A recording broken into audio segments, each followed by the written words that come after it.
আসসালামু আলাইকুম প্রিয় দর্শক, জানিয়ে দিব এখনকার আলোচিত সকল দেশীয় খবর। শুরুতেই জানিয়ে দেব সংবাদ শিরোনামগুলো। ময়লার বিল ১০০ টাকার বেশি নিলেই ব্যবস্থা, বলছে ডিএসসিসি প্রশাসক। ঈদের আগে ফ্যামিলি কার্ড পাচ্ছেন ৩ গ্রামের লোকজন। জানাবো আসিফ নজরুলের দুর্নীতি এবং সর্বশেষ জানাবো আসিফের ব্যাংকে আছে ১০ লাখ, বাবার ব্যাংকে আছে ৫.৫ লাখ।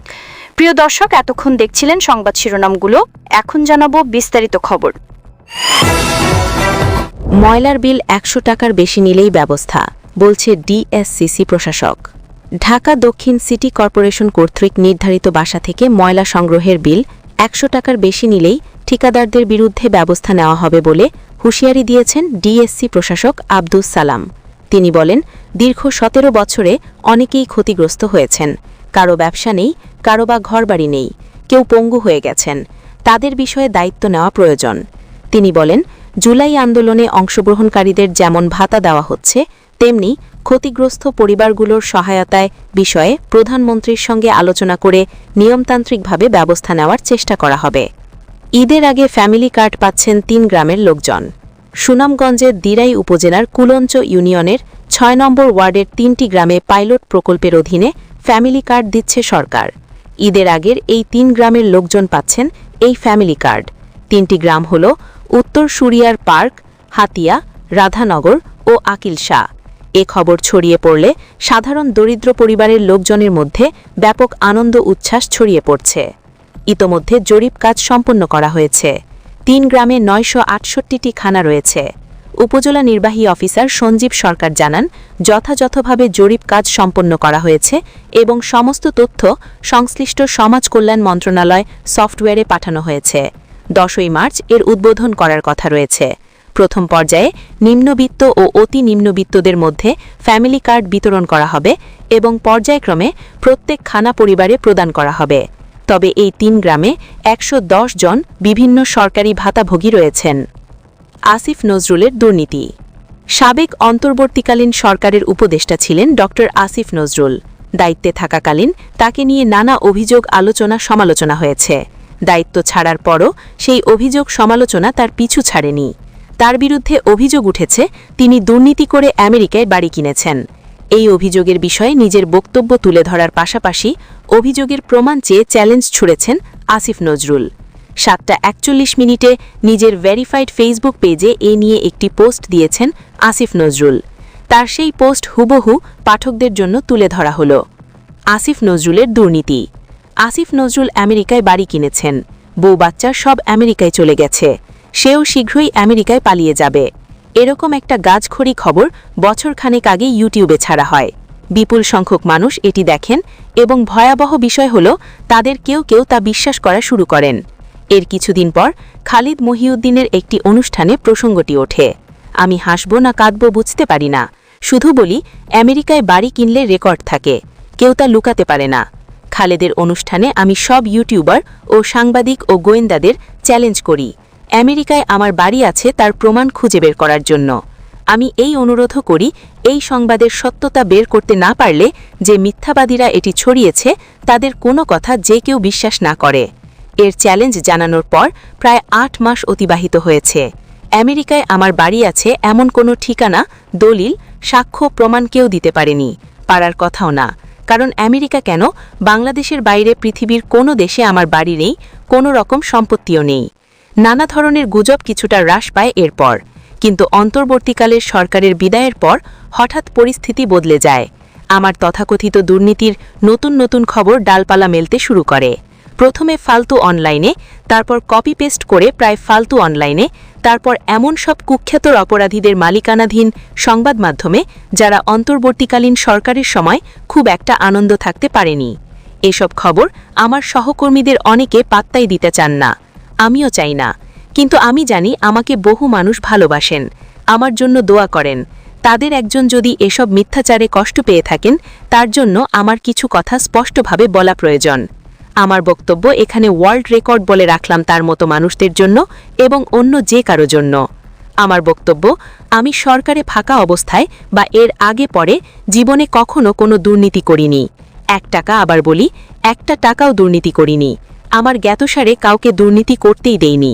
আমি কোনো নতুন ব্যাংক অ্যাকাউন্ট খুলিনি, আমার কোনো নতুন সম্পদ হয়নি।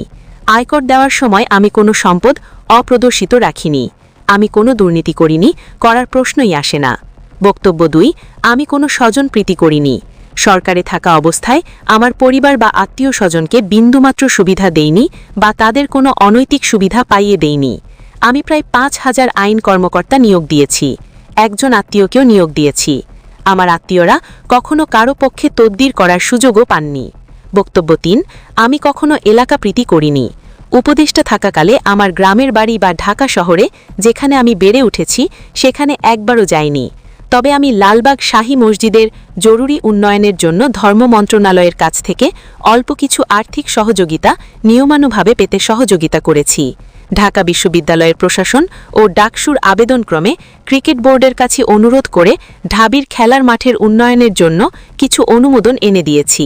এর বাইরে কারো জন্য অনুদানের অনুরোধ আমি কখনো করিনি। আমি যখন পৈশাচিক মিথ্যাচার সহ্য করে যাচ্ছি। আমাদের মহানবী সাল্লাল্লাহু আলাইহি ওয়াসাল্লাম থেকে শুরু করে বহু ওলামায়ে কেরামের এর চেয়েও বহুগুণ মিথ্যাচার ও অপবাদের শিকার হয়েছেন। আমি তাদের তুলনায় নিতান্ত নগণ্য মানুষ। কিছু চুরি করে বা অন্যের হক মেরে বেঁচে থাকার জন্য আমার জন্ম হয়নি। আল্লাহ আমাকে এভাবে সৃষ্টি করেননি। যারা আমার বিরুদ্ধে অপবাদ রটাচ্ছেন, আপনাদের সঙ্গে ঝগড়াঝাটি করার রুচি আমার নেই। কিন্তু এই আত্মবিশ্বাস আমার আছে যে দিন শেষে আমার কোনো ক্ষতি আপনারা করতে পারবেন না। আমাকে গত 20 বছরে বহু অপবাদ দেওয়া হয়েছে, কোনো লাভ হয়নি। আল্লাহ আছেন আমার জন্য, তিনিই যথেষ্ট। আসিফের ব্যাংকে আছে 10 লাখ, বাবার ব্যাংকে আছে 5.5 লাখ। নিজের ও পরিবারের সদস্যদের ব্যাংক হিসাবের তথ্য প্রকাশ করেছেন জাতীয় নাগরিক পার্টির মুখপত্র আসিফ মাহমুদ সজীব ভুইয়া। তিনি জানিয়েছেন তার দুটি ব্যাংক হিসাবে মোটের উপর প্রায় 10 লাখ টাকা জমা আছে, আর তার বাবার ব্যাংক হিসাবে রয়েছে প্রায় 5.5 লাখ। তবে তার বাবার যে ঋণ রয়েছে সেটির জন্য সমন্বয় করলে তিনি দেনায় রয়েছেন। রাজধানীর বাংলা মোটরের রূপন ট্রেড সেন্টারে দলের অস্থায়ী কেন্দ্রীয় কার্যালয়ে আজ রাতে সংবাদ সম্মেলন করে নিজের ও পরিবারের ব্যাংক হিসাবের তথ্য জানান আসিফ। আসিফ মাহমুদ বলেন, সম্প্রতি তার বিরুদ্ধে পরিকল্পিতভাবে অপপ্রচার চালানো হচ্ছে। বিশেষ করে তাকে ঢাকা দক্ষিণ সিটি কর্পোরেশনের মেয়র পদে সম্ভাব্য প্রার্থী হিসেবে দলের প্রাথমিক সিদ্ধান্ত গণমাধ্যমে আসার পর নতুন করে প্রকাণ্ড শুরু হয়েছে বলে দাবি করেন তিনি। তিনি জানান, বাংলাদেশ ফাইন্যান্সিয়াল ইন্টেলিজেন্স ইউনিট তার ব্যাংক হিসাবের তথ্য তলব করেছে। তার দাবি, মোট 56 জনের হিসাব চাওয়া হলেও শুধু তার বিষয়টি আলাদাভাবে প্রকাশ করা হয়েছে।